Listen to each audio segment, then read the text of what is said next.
Hi everyone, Father Lamb here. It's Wednesday, October 26th. Last weekend I asked you to remember a special intention in your prayers, and I'd just like to ask you again, please. My brother-in-law, Deacon Jim, I mentioned at Mass, is dealing with an eye issue, and he's going to have his eye removed within a few weeks. So I'd really like to ask you to really pray. It's been a real shock to him, to my sister Marcy, to our whole family. And I just want to thank you for your prayers. I want to sort of stir that into faith, if you will. You know, this is a really important thing in our lives. And I just wanted to point something out to you. I might have told this story a few years ago, but when I was a seminarian, one of my sisters is a Immaculate Heart of Mary sister. And I went to visit her and some other sisters at Camilla Hall. And Camilla Hall is down near Westchester, Pennsylvania. And that's where the older sisters, the retired sisters, stay, who need a lot of care. And I met a couple of the IHM sisters who were nurses there, and they gave me a tour of the place. They're just wonderful women and take really good care of these older sisters who have given their life to the church. And at the end of this tour, and again, I'm just a seminarian, this is over 40 years ago, a sister asked me, she said, pray for us. And I said, yeah, I'll pray. And then she grabbed me by the arm and she looked me right in the eye and she said, don't just say you're going to pray, really pray. And that had a profound impact on me. And I thought about it later, that how often in my life I'd say, hey, I'll pray for you, just kind of like, have a nice day, bye, see you later, and not really taking that to heart.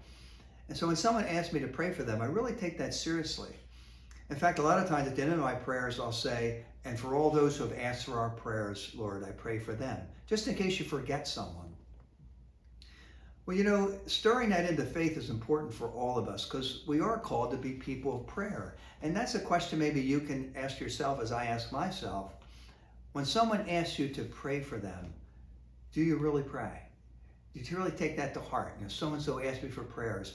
Bring that to your prayer. Don't just say you're going to pray for them.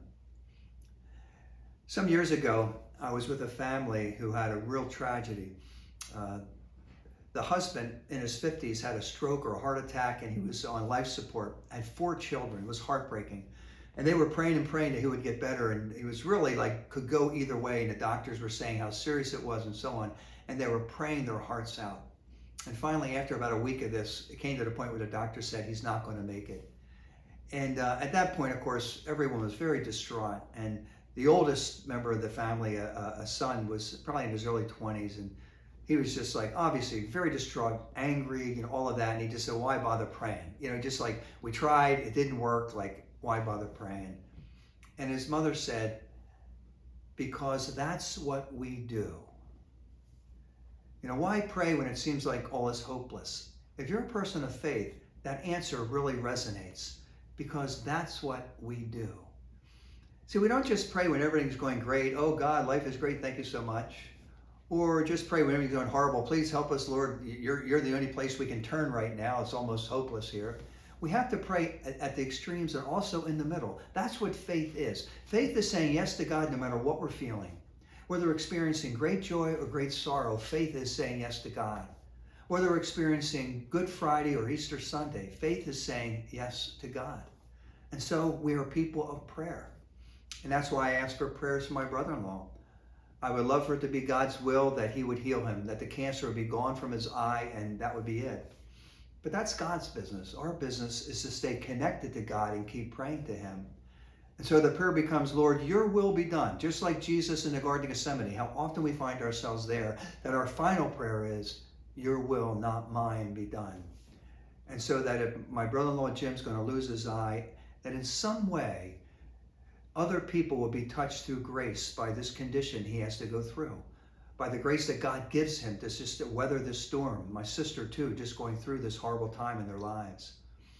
Life's not easy, but being people of prayer means, and faith means, we keep saying yes to God no matter what we're experiencing.